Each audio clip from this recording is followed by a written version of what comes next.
Welcome back to Braintree Today. I'm Martha Konstandinidis and you're watching BCAM TV. Now we'll be getting into our latest stories from the week. Monday's earthquake in the country of Turkey has become one of the deadliest in the past 2 decades. More than 19,000 people have died in just Turkey and Syria after the earthquake swept through the region. Rescue workers are still racing to save survivors from the rubble of collapsed infrastructures in freezing winter conditions. The 7.8 magnitude earthquake struck 14 miles east of Nurdagi, which is located in Turkey's Gaziantep province. According to the United States Geological Survey, the depth was measured to be almost 15 miles deep. About 95 countries across the world and 16 international organizations have pledged to aid Turkey following their earthquake. There are already a number of rescue personnel in the field that arrived from different countries, and more continue to arrive in teams to help the country. We'll have more updates on the deadly earthquake in Turkey as more information becomes available.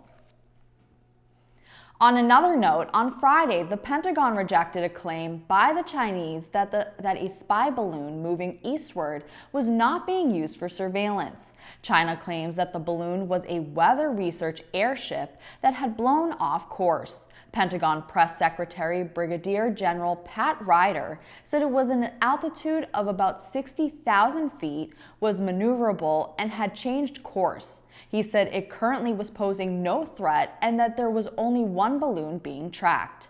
Discovery of the balloon was announced by Pentagon officials who said one of the places it was spotted was over the state of Montana, which is home to one of America's 3 nuclear missile silo fields at Malmstrom Air Force Base. The President, Joe Biden, ordered the U.S. Air Force to be able to safely shoot down the Chinese surveillance balloon off the coast of South Carolina. According to a recent study, COVID-19 has become the 8th most common cause of death among children in the United States. The report found that there were 821 COVID-19 deaths in the 0 to 19 age group during the 12-month period from August 2021 to July 2022. That death rate ranks 8th compared to the pre-pandemic 2019 data. The researchers wrote that COVID-19 deaths displaced the flu and pneumonia, becoming the top cause of death caused by any infectious or respiratory disease. Researchers say that the cause could be that children are less vaccinated than any other age group in the United States. According to the CDC, more than 90% of children under 5 are completely unvaccinated.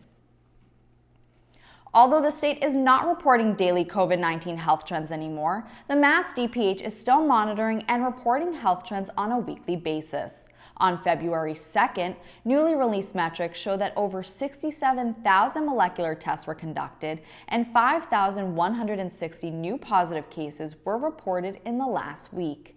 As of January 31st, 211 people are hospitalized in Massachusetts and 78 are in the ICU.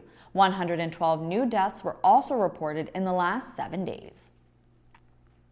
The town of Braintree also continues to monitor COVID data from the state. The town hall hasn't reported any new positive cases in the last week. The town hall website currently shows a total of 11,539 positive cases since the start of the pandemic. There have been no new fatalities reported in 9 months, keeping Braintree's total deaths at 137. Thanks for watching Braintree Today. We'll be right back with more after the break. Each year, the flu makes millions of people sick. Getting a flu shot is the best way to protect yourself. Within 2 weeks, the shot helps your body produce antibodies that fight flu germs. Protect yourself. Protect your family. Get your flu shot today. Welcome back. Last Friday, a police chase involving a stolen vehicle started in Randolph and ended in Braintree. Randolph police said the stolen car was taken from a parking lot at 27 Warren Street at around 2:20 p.m. Officers said they attempted a traffic stop a short time later, but the 17-year-old driver put the vehicle into reverse and hit a police cruiser. Police said the car then crossed into Braintree on Granite Street. The vehicle drove to the Armstrong Circle neighborhood, where 3 passengers fled the car and ran into a wooded area. The driver stayed in the vehicle and drove it until crashing near Granite Plaza. Police reported that the driver then ran from the crash and attempted to enter a passing vehicle, but he was ultimately arrested in the student parking lot of Braintree High School. The school briefly enacted a shelter-in-place security protocol during the incident. About 30 minutes after the initial pursuit, a Braintree police officer noticed a rideshare vehicle in the Lunar Avenue neighborhood with 3 passengers who matched the description of the suspects who had exited the stolen car earlier. The rideshare vehicle was stopped on Pond Street, where police said all 3 suspects were taken into custody. Braintree police brought the suspects back to Randolph. Braintree Town Council met on Tuesday night. During the meeting, Nicole Taub explained a generous donation from the Lori Melchionda Foundation. Daughter Juliana Melchionda then came up and thanked the community. Here's a clip from the meeting. Thank you. Good evening, Madam President. Hello, everybody. I really enjoy presenting these requests to the council because it's a reminder of how truly generous our community is. Tonight before you is a request on behalf of the Lori Melchionda Foundation to donate 2 separate items. The first is $15,000 to help fund and furnish the nurse's office at the new South Middle School. And the second is to purchase 5 new automated external defibrillators, or AEDs, much like the one we saw utilized earlier this evening, for deployment in town buildings and in our schools as determined necessary. I think everybody here knows Laurie and is familiar with the incredible legacy that she left behind in Braintree, and I'm really proud to stand here and recognize her daughter Juliana and her husband Bob, who are here with us this evening, who have helped establish the foundation and approached us about making this incredibly generous donation so that Laurie's legacy and memory can truly live on. And Madam President, with your permission, I would invite Juliana to join me at the podium and to say a few words. That would be wonderful. Thank you. Please come up. Ms. Just a few, though, Melchionda. I think. And just state your name and address for the record, please. Juliana Melchionda, 1074 Washington Street. And wow, I did not realize how tired I was.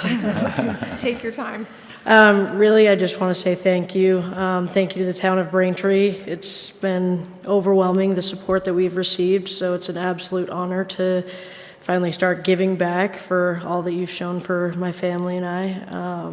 So yeah, more to come. This is just the beginning, but you know, it is an honor to start to give back to the community, so thank you. Thank you very much.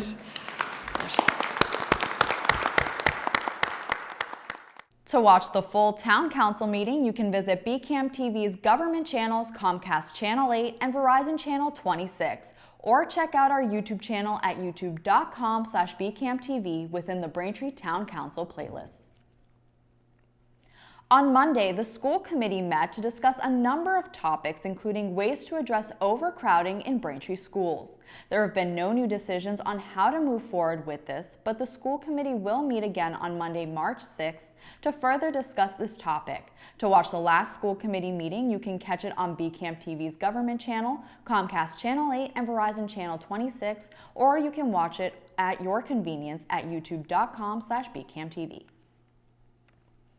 Superintendent of Schools James Lee announced at the last week's school committee meeting that Ross Elementary School principal Jennifer Fay is leaving the job at the end of the school year. This opens up a new position at the school, and a search is underway to select the next principal. A search committee is being formed by Assistant School Superintendent Nora Vernazza, which will choose applicants for interviews and recommend candidates for Lee for his consideration. Braintree Recycling and Trash released an article reminding of changes in curbside trash and recycling collection for Braintree residents regarding disposal of mattresses and box springs. Due to new regulations from the Massachusetts Department of Environmental Protection, municipalities are no longer permitted to include mattresses and box springs as part of trash collection. Those items will now be collected by a separate truck so that their components can be recycled by a mattress recycling facility. Residents can simply call Sunrise Scavenger a couple of days prior to their normal collection day to schedule pickup, which is the same procedure that residents use for disposal of appliances. You can call 617-361-8000. For more information on all curbside and recycling center services, you can visit braintreema.gov/recycling. Thank you for watching Braintree Today on BCAM TV. We'll be right back with more stories in the area. Did you know your teenager's brain is more likely to get addicted to nicotine than yours? The tobacco and vaping industries do. They target teens with their products and try to cover up the fact that there's nicotine in them. Talk with your kids about the real dangers of vaping. Welcome back to Braintree Today. Now let's get right into more stories. Massachusetts State Senator Walter Timilty joined 27 other politicians as a co-sponsor of a bill that would require all schools serving breakfast and lunch to provide those meals for free to each student. According to the bill, schools would pay for this with federal funds by adopting the federal community eligibility provision. If there are any leftover costs, those would be paid for by the Department of Elementary and Secondary Education. In a statement, Senator Timilty said, quote, "School meals are critical to the future of the Commonwealth. Thousands of children across the state experience food insecurity, but nearly a quarter of them are ineligible for federal nutrition programs," end quote. If passed, this bill would go in effect on July 1st. The Norfolk County Sheriff's Office has received a number of reports of phone scammers targeting residents by pretending to be law enforcement officials. The agency released a warning to residents about these efforts and provided tips for how to identify and avoid scams. Scammers have recently started identifying themselves on the phone as officers from local law enforcement, including the Sheriff's Office. Some are even using the names of actual officers in those departments in an attempt to con callers out of funds. They may attempt to scare callers by claiming there is a warrant for their arrest, unpaid fines, or that a relative has been arrested and needs money to be released. Norfolk County Sheriff Patrick McDermott said in a release, "The department will never demand payment for anything over the phone, and if you ever receive a call from someone claiming to be the Sheriff's Office or another law enforcement agency, it is okay to hang up and call that agency directly, even if the caller ID appears to be legitimate." For more information or questions, contact Garrett Nichols, Communications Director at gnichols@norfolksheriffma.org. The Norfolk County Sheriff's Office will be hosting a blood drive in coordination with Boston Children's Hospital on February 14th. The Braintree Blood Drive will take place on Valentine's Day, Tuesday, February 14th from 10 a.m. to 5 p.m. at the Sheriff's Office Public Safety Complex at 2015 Washington Street in Braintree. Appointments are required on the Boston Children's Bloodmobile. To schedule an appointment, please visit www.bostonchildrens.org/halfpints, or you can call 617-355-6677. For more information, you may contact Garrett Nichols at gnichols@norfolksheriffma.org. The Duxbury mother, accused of the deaths of her 3 children, was due to be arraigned in court on Tuesday. Kevin Reddington, the attorney defending Lindsay Clancy, claimed that Clancy was over-medicated at the time of the incident. Reddington said in his statement that Lindsay's husband, Patrick Clancy, had gone out for approximately 20 minutes to pick up medications and dinner. When he came home, he found his wife outside the home on Summer Street and called 911. 2 of the children, 5-year-old Cora Clancy and 3-year-old Dawson Clancy, were pronounced dead at the hospital. The 3rd child, an 8-month-old boy named Callan, was flown to Boston Children's Hospital with traumatic injuries and died on January 27th. Clancy was arraigned by video conference from her hospital bed as she is still under medical supervision and is allegedly paralyzed from the waist down. Clancy is due back in court on May 2nd, but prosecutors and the judge indicated that a grand jury indictment could come soon. This would transfer the case to the Superior Court and allow attorneys to tack on additional charges. Quincy's annual President's Day Winterfest is scheduled for Monday, February 20th. During the event, shows include the Blue Hills Trailside Museum Birds of Prey, the Rainforest Reptile Show, the Mad Science Fire and Ice Show, ice sculptures by Iceman Craig, and Sasha the Fire Gypsy Fire Show. You can also catch different performances such as puppet shows, laser shows, and Brendan Ryan from NBC's The Voice, and No Static, a Steely Dan tribute band. The President's Day Winterfest will take place from 2 to 7 p.m. on Monday, February 20th at the Hancock Adams Common, located at 1305 Hancock Street. Some shows require free tickets to reserve a space. For more information, visit discoverquincy.com. Thanks for watching Braintree Today. We'll be right back with more in entertainment. Every home needs a basic emergency supply kit. It should meet the unique needs of the people who live there. Your kit doesn't have to cost a lot. You probably already have many of these supplies, and you can get others at a discount store. Visit mass.gov/beprepared. Welcome back to Braintree Today. February is Black History Month, so for today's entertainment segment, we have a few movies to educate and celebrate Black history. First in entertainment comes Summer of Soul, directed by Amir Questlove Thompson. The movie is an American documentary film about the 1969 Harlem Cultural Festival. Following the course of 6 weeks during the summer of 1969, thousands of people attended the Harlem Cultural Festival to celebrate Black history, culture, music, and fashion. The film documentary uses found footage, stock news footage, and modern-day interviews with attendees, musicians, and other commentators to provide historical background and social context. Summer of Soul stands as a testament to the healing power of music during times of unrest, both past and present. You can watch Summer of Soul on Hulu, Disney+, and Amazon Prime. Next in entertainment, The Death and Life of Marsha P. Johnson is an American documentary film directed by David France, telling the story of Marsha P. Johnson, an LGBTQ+ rights activist known for being the leading figure at the Stonewall riots, who was later found dead in the Hudson River. Filmmakers re-examine her death, which was declared a suicide, though never investigated by the NYPD.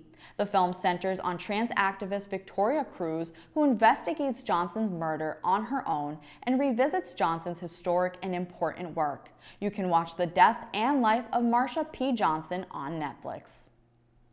And finally in entertainment, Selma is a historical drama film directed by Ava DuVernay and written by Paul Webb, telling the story of Dr. Martin Luther King Jr. and his followers who pressed forward on a march from Selma to Montgomery, and their efforts culminated with President Lyndon Johnson, who signed the Voting Rights Act of 1965. During the Civil Rights Act of 1964, which legally desegregated the South, discrimination was still rampant in certain areas, making it very difficult for Black citizens to register to vote. MLK and the people of Selma faced violent opposition to their movement, though continued their peaceful fight to secure voting rights for African Americans. You can watch Selma on Amazon Prime Video and Apple TV.